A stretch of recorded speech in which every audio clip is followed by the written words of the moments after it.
bersama kami di podcast Tumbuh Media. Hari ini kita kedatangan salah satu narasumber yang sangat luar biasa. Beliau ini merupakan inspirator bagi mahasiswa-mahasiswa Alor yang berada di Kota Mataram. Nama beliau adalah Najamudin. Gimana Ketum kesehariannya nih? Apakah Ketum sekarang ini dalam kondisi sehat atau lagi sakit atau apa Ketum? Saya hampir baik. Hampir baik, Hampir berarti baik, karena kita tidak selamanya baik-baik saja. Oke, ini salah satu frasa yang mungkin multitafsir ketika teman-teman mendengarkan ini gitu. Jadi Ketum, saya sengaja mengundang Ketum di sini untuk bagaimana kita berbicara tentang kondisi Mataram. Tetapi kita melihat Mataram dari perspektif pandangan orang luar gitu Ketum. Karena Ketum di sini kan hadir sebagai minoritas gitu kan. Asal Ketum itu dari NTT, dari Alor, ya kan? Jadi sebelum kita bicara lebih jauh, saya pengen mengetahui latar belakang pendidikan Ketum itu seperti apa. Apakah Ketum berada di fase sekolah yang tingkatannya elit atau apa yang berada di Kabupaten Alor, atau sekolahnya ya mungkin Ketum bisa menceritakan sendiri lah tentang kondisi latar belakang sekolahnya Ketum mulai dari SD sampai SMA gitu. SMA sampai sekarang. Sampai sekarang mungkin. Ya, jadi saya pernah sekolah tanpa TK. Tanpa TK. Jadi untuk saat ini kan banyak sekali sekolah yang dimulai dari TK. Harus Oke. punya ijazah TK baru masuk SD. Tapi kalau saya dulu ya pribadi tidak melewati jenjang itu. Saya langsung SD kelas 1. SD Impres Ampera di salah satu sekolah dasar yang di Kecamatan Alor Barat Laut di NTT.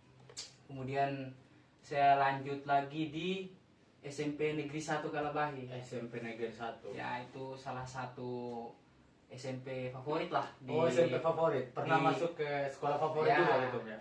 di Kota Kalabahi Alor. Kemudian lanjut lagi di Madrasah Aliyah Negeri Alor, MA berarti. MA. MA. Nah, kemudian sekarang sudah di UIN Mataram, Di UIN Mataram. sudah selesai ujian skripsi juga. Oh iya. Berarti sudah Ya. satu fase lagi menuju wisuda berarti ya. Wah, ini perlu diapresiasi nih. Ini beliau yang betul-betul berjuang di tanah rantau, yang betul-betul fokus pada studinya nih. Jadi beliau dalam jangka waktu yang singkat sudah mau menyelesaikan sekolahnya. Nah ini Ketum, ini kan awal mula sebelum Ketum berkuliah di Mataram, ini kan pasti banyak tuh teman-teman satu angkatan waktu SMA yang sering ngajak kuliah di luar. Contohnya kalau teman-teman di timur itu kan orientasinya lebih ke Jawa, misalnya di Jogja, Bandung, Makassar. Kenapa Ketum bisa sampai ke Mataram? Nah, ini menarik sebenarnya. Jadi saya pernah dilema untuk memilih tempat mana yang harus saya tuju setelah selesai dari bangku MA ini atau bangku SMA ini. Jadi sedikit dilema. Sebelumnya memang ada beberapa perguruan tinggi yang sudah saya tuju seperti di Kupang, kemudian di Malang, kemudian ada di Bandung, IPB Bogor. Oh iya. Sorry, di Bogor ya, bukan Bogor. Bandung. Aduh. Iya. Di Bogor, IPB Bogor. Itu pernah ada dibuka, kebetulan saya pernah jadi ketua OSIM di sana di Manalor.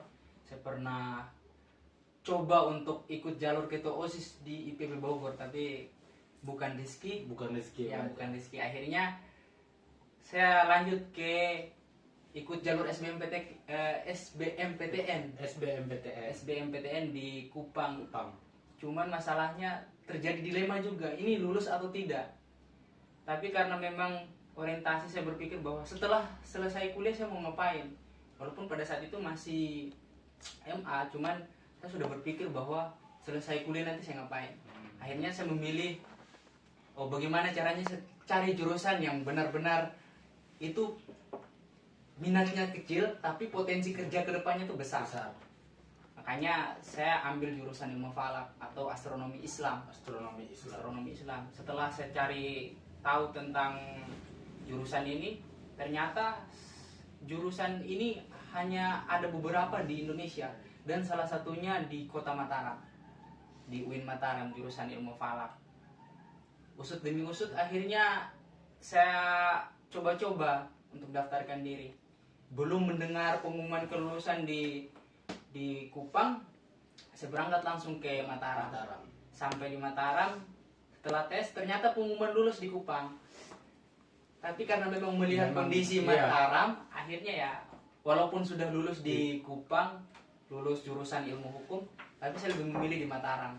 Nah, ini gitu. Kalau kita di wilayah NTT itu kan Kupang itu menjadi sentral kan. Orang-orang gaul itu berkumpul di Kupang semua. Jadi kalau belum ke Kupang itu belum gaul istilahnya tuh Ketum. Nah, ini tetapi Ketum lebih memilih untuk berkuliah di Mataram, ya kan? Karena di waktu tes itu sama-sama lulus tetapi pilih ke Mataram. Sedangkan waktu SMA itu kan kita belum tahu ketika kita merantau itu apakah di sini ada teman kita, ada saudara kita atau mungkin orang-orang yang sama-sama dari kampung yang ada di Mataram gitu. Itu Ketum sempat berpikir bahwa ketika Ketum sampai di Mataram nanti Ketum hanya seorang diri atau Ketum sudah punya kenalan-kenalan yang ada di Mataram dari generasi-generasi sebelumnya. Atau mungkin ada organda lah, organisasi daerah yang sebenarnya sudah ada, cuma Ketum sendiri yang belum tahu. Iya benar. Jadi sebenarnya pada saat saya ingin berangkat ke Mataram, ternyata saya bingung kira-kira siapa yang jemput saya nanti di Mataram. Iya. Siapa yang nantinya ya saya tinggal sebentar di tempatnya. Tapi karena memang saya berusaha untuk cari informasi, ketemu loh bahwa ternyata ada organisasi Alor yang berada di Mataram.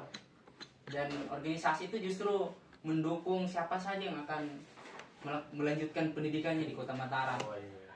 Nah, di sana karena saling berhubungan kontak, ketika sampai di Mataram dijemput, dibantu urus hal-hal administrasi tentang kuliah sampai di perkuliahan, baru langsung dibantu cari kos. Cari kos. Ya, cari Wah, kos. berarti dari ketika teman-teman yang mau kuliah di Mataram itu ketika baru sampai itu sudah dibantu oleh senior-seniornya sampai akhir. Sampai Akhir. dia bisa mandiri sendiri Ya, lah istilahnya. bisa sendiri. Wah, memang luar biasa, ini patut diapresiasi juga sebenarnya seperti ini.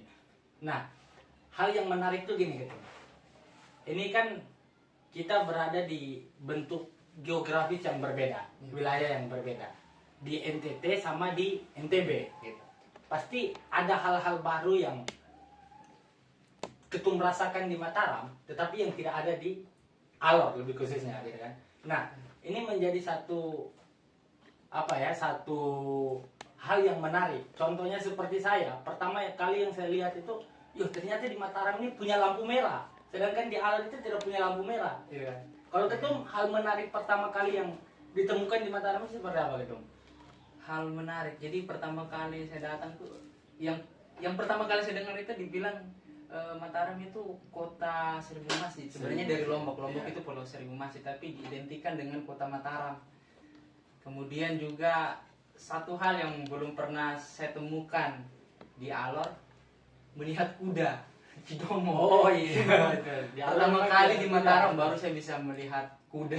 Berarti itu pandangan pertama Ketum Ya, di Mataram pandangan itu pertama. bukan lihat cewek-cewek tapi lihat kuda ya. Lihat Oh, kuda. ini bahaya juga itu. Nah, kemudian Ketum, itu kan pasti Ketum di sini tuh Lombok ini kan dari namanya saja Lombok, pasti makanannya tuh pedas-pedas segala macam gitu kan. Itu lidah Ketum itu bisa disesuaikan tidak dengan makanan yang ada di Mataram? Kan biasa kalau kita di timur tuh makanannya tuh agak asin, atau yang garamnya harus banyak, atau yang manis. Yang ketemu yang pedas itu kurang. Kira-kira itu Ketum merasakan pengalaman pertamanya itu makan makanan yang pedas tuh gimana gitu?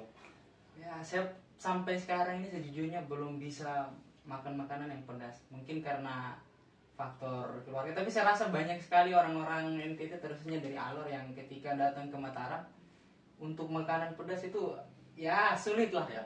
Tapi minimal sedikit manis atau boleh pedas tapi jangan berlebihan. Itu banyak pengeluhan-pengeluhan Ya, yang hadir dari pengeluhan. teman-teman yang Ya. dari timur tentang makanan di sini. Ya, terusnya teman-teman Alor. Nah, yang pengen saya tanyakan gini Ketum. Ketum kan sudah hadir di sini hampir 4 tahun kan Ketum. Karena studinya sudah mau selesai.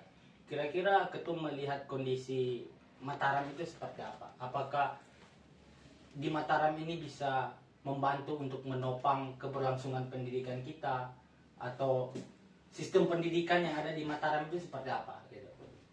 Saya justru pribadi, selama saya jujur saja dari 3 Juli 2018 sampai sekarang saya masih ingat, ternyata memang dalam setiap kali aktivitas dalam dunia pendidikan juga, saya pernah keluar daerah ke Sumatera, kemudian datang ke Jawa, saya melihat ya justru Mataram ini luar biasa dibandingkan dengan tempat-tempat yang saya lewati lah, mirip-mirip lah. Mataram ini juga dikenal sebagai kota pendidikan. Kalau yang dulu terngiang-ngiang di telinga saya berpikir bahwa oh ternyata cocok nih Mataram sebagai satu-satunya tempat dan letak geografis kalau mahasiswa calon mahasiswa dari Alor yang mau berangkat lanjut pendidikan. Nah itu cocoknya di Mataram memang, karena memang kondisi sosialnya yang bagus, kemudian orang-orangnya yang sopan ramah. Itu artinya kehadiran kita justru bisa mendapatkan kenyamanan tersendiri dari masyarakatnya.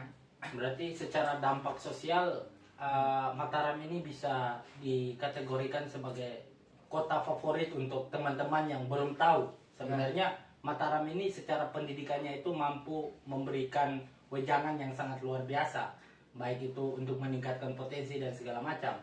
Nah, yang menjadi hal yang menarik yang pengen saya ini ke Ketum, ini kan ada sebuah kampus yang banyak di Mataram, tetapi kampus-kampus dengan kualitas terbaik di Mataram ini belum diketahui oleh teman-teman yang berada di wilayah-wilayah timur, lebih khususnya di wilayah Alor. Nah, kira-kira langkah yang biasa digunakan untuk mempromosikan kampus ke daerah-daerah itu seperti apa, Ketum? Apalagi saya dengar Ketum kan pernah menjabat menjadi Ketua Umum Forum Komunikasi Mahasiswa Alor dan sekarang menjadi Ketua Dewan Pertimbangan Anggota gitu. Kira-kira langkah promosi yang diberikan dari teman-teman mahasiswa yang sudah duluan mengetahui kondisi Mataram untuk calon-calon mahasiswa itu seperti apa tuh? Benar tuh. Jadi disinilah yang kita bisa tahu bahwa peran dari organisasi itu seperti apa. Saya rasa mungkin di Mataram sendiri salah satu organisasi dari Alor mahasiswa, Forum Komunikasi Mahasiswa Alor, ini sudah memiliki banyak alumni, memiliki banyak pendahulu. Oh, alumni ya, senior itu ya, senior. Jadinya ada semacam hubungan timbal balik antara mahasiswa yang saat ini berada di FKMA dan juga alumni yang sudah kembali ke Alor. Artinya bahwa peran mereka untuk melakukan sosialisasi, baik itu sosialisasi yang dilakukan oleh mahasiswa FKMA atau justru dilakukan oleh alumni FKMA. Karena alumni FKMA juga lebih tahu, atau mereka tahunya lebih jauh tentang Mataram ini. Jadi kalau untuk mahasiswa terusnya di FKMA, biasanya langkah untuk melakukan sosialisasi itu ketika momentum liburan. Jadi ketika libur, kemudian ada kesempatan untuk pulang ke Alor, kemudian pada saat momentum penerimaan mahasiswa baru, maka siapa saja yang berasal dari Alor kemudian kuliahnya di Mataram akan melakukan sosialisasi itu sesuai dengan kampusnya masing-masing. Nah, untuk biaya kuliah sendiri nih Ketum, ini kan yang menjadi salah satu indikator yang buat orang itu dilema tentang kuliah itu kan ada pada faktor biayanya gitu. Nah, banyak yang tidak mau kuliah karena biayanya mahal dan lain sebagainya. Kira-kira ketika misalnya contoh, saya hadir di Mataram dengan biaya yang mahal, itu langkah yang dilakukan oleh teman-teman misalnya dari paguyuban atau segala macam saudara-saudaranya, itu kan biasanya memberikan promosi beasiswa, ya kan, memberikan promosi beasiswa bahwasanya harus daftar beasiswa menggunakan KIP dan lain sebagainya. Apakah itu langsung difasilitasi oleh teman-teman senior untuk melakukan pendaftaran itu dan dikawal sampai berhasil, atau hanya sekedar daftar saja, urusannya itu urusan Tuhan sama kampus yang putuskan gitu? Jadi sebenarnya saya melihat justru di kota Mataram ini, setelah saya membandingkan antara beberapa tempat, terusnya saya melihat di Sumatera, di wilayah Lampung, kemudian datang ke Jawa, di Semarang sampai ke Malang, saya melihat ternyata memang untuk perbandingan biaya kuliah itu Mataram lebih murah dibandingkan lebih murah dibandingkan apa namanya tempat-tempat lain. Kemudian juga kalau dilihat dari segi kualitas atau kapasitas, Mataram ini juga punya itu, punya kapasitas dari segi literatur yang orang bilang apa namanya sebagai kota pendidikan seharusnya menyediakan fasilitas-fasilitas pendidikan berupa literatur, dan itu Mataram sudah siapkan itu, dan tidak jauh berbeda dengan kayak Jogja, kemudian Semarang, kemudian datang ke Malang. Itu yang bikin apa namanya bikin saya semakin tertarik bahwa suatu ketika nanti Mataram ini menjadi sentral kota pendidikan, terusnya perguruan tinggi. Nah, ngomong-ngomong soal pendidikan, terus dari aspek sosial, apa penyesuaian dengan dari mana kita datang, terus penyesuaian dengan kondisi di Mataram, terus ini kira-kira di dalam database-nya Paguyuban itu sudah berapa anggota kira-kira? Untuk database anggota FKMA mungkin setiap tahun itu naik turun karena memang ada yang datang dengan jumlah sekian, kemudian ada juga yang sudah sekian, tapi secara rata-ratanya sekitaran 70-an orang. 70-an orang. Kemudian kami juga punya target bahwa di beberapa tahun yang akan datang mungkin mencapai 100 lah, 100 lebih. Nah, dengan database anggota yang seperti itu sentralnya ada tidak? Atau ada semacam asrama atau dapat perhatian khusus dari pemerintah untuk difasilitasi misalnya sekret atau asrama itu sekarang sudah ada atau belum? Ini memang yang jadi persoalan, jadi perdebatan juga. Jadi setiap mahasiswa alor yang berada di kota-kota di luar dari NTT, terusnya di Mataram, kemudian di Malang, di Jawa sekitaran Jawa, kemudian di Jogja atau tidak di Makassar. Nah, ini justru mengeluh persoalan mengenai fasilitas yang diberikan oleh pemerintah. Toh juga nanti ketika kita selesai dari kota ini kita akan kembali pada daerah kita. Tapi sayangnya sampai saat ini memang tidak ada kontribusi sama sekali dari pemerintah terhadap mahasiswa alor.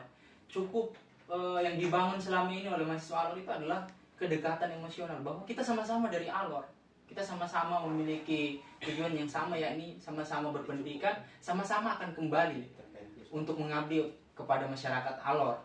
Nah, tapi kayak semacam sekret dan lain sebagainya, saya rasa itu hanya sebatas janji-janji manis, mungkin janji-janji manis yang itu diucapkan ketika momentum-momentum tertentu. Berarti keinginan teman-teman di sini untuk mendapatkan sekret itu berbanding terbalik dengan realitas yang terjadi di sana gitu. Berarti ada iming-iming pernah ditawarkan sekret segala macam, tapi sampai sekarang belum terrealisasikan. Iya, sampai sekarang belum terrealisasikan. Kalau secara secara kapasitas saya yakin mahasiswa alor yang berada di Mataram ini justru kapasitasnya sama seperti mahasiswa-mahasiswa lainnya. Betul. Kayak di Makassar, di Bali, Surabaya, Malang, kemudian di Jogja, itu sama sebenarnya. Hanya saja kita melihat bahwa rata-rata mahasiswa alor yang berada di luar itu tidak mendapatkan perhatian yang lebih. Padahal tujuan kita sama seperti teman-teman mahasiswa alor yang berada di Kupang, yang kemudian ketika kembali ke alor tetap mengabdi kepada masyarakat alor. Nah, kemarin saya sempat mendengar bahwa di Kupang itu ada asrama untuk mahasiswa alor. Nah, betul. Ini kan menarik sekali sebenarnya nih kita berbicara bahwasanya satu poin yang saya dapat tadi itu orientasi dari kita berkuliah di Tanah Rantau ini orientasinya untuk pembangunan daerah gitu kan. Sedangkan dari daerah sendiri belum memberikan perhatian yang khusus untuk mahasiswa-mahasiswa atau masyarakat-masyarakatnya yang ada di luar dari alor itu sendiri. Sedangkan mereka tahu bahwasanya ketika kita selesai kuliah itu kita kembali. Nah, kira-kira Ketum ini targetannya itu selesai kuliah pulang atau melanjutkan studi gitu? Ya, jadi ada dua pilihan yang yang harus saya ambil ketika melaksanakan kuliah di Mataram ini, antara betah atau bertahan. Betah atau bertahan. Karena pulang itu merupakan salah satu cara untuk membunuh karir. Karena memang belum tentu juga ketika kita balik ke Alor, orang-orang Alor siap menerima kita sebagai mahasiswa yang sebagai sarjana yang mengabdi di masyarakat. Sehingga mungkin untuk selesai nanti saya masih bertahan dan punya niat untuk lanjut lah Ketum. magister. Ya baik Ketum, saya ucapkan terima kasih banyak sudah mampir di podcast kita. Mungkin di ruang-ruang diskursus lain nanti mungkin kita bisa berbicara panjang tentang kedaerahan. Jadi mungkin sebelum kita menutup, mungkin ada satu closing statement mungkin dari Ketum untuk membangkitkan semangat teman-teman yang mungkin masih di Alor yang belum mengetahui Mataram, atau di wilayah-wilayah lain yang belum mengetahui Mataram, untuk bisa bergabung atau berkuliah bersama kita yang berada di Mataram. Mungkin tidak panjang, saya pernah memikirkan sebuah hal bahwa sebenarnya kita ini sama. Semua tempat di mana kita melaksanakan pendidikan itu sama saja, tetapi ada daya tarik tersendiri, terkhususnya di Kota Mataram. Mataram ini kan kebetulan di wilayah Nusa Tenggara Barat, kemudian Alor itu berada di Nusa Tenggara Timur. Kita sering mendengar NTB dan NTT. NTB itu nanti Tuhan bantu, NTT itu nanti Tuhan tolong. Jadi sebenarnya sama saja antara NTT dan NTB.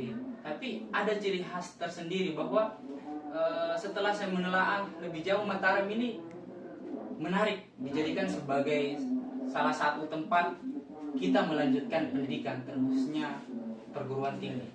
Berarti selain melanjutkan pendidikan di Mataram, tempat-tempat wisata di Lombok ini bisa dijadikan sebagai tempat untuk liburan juga.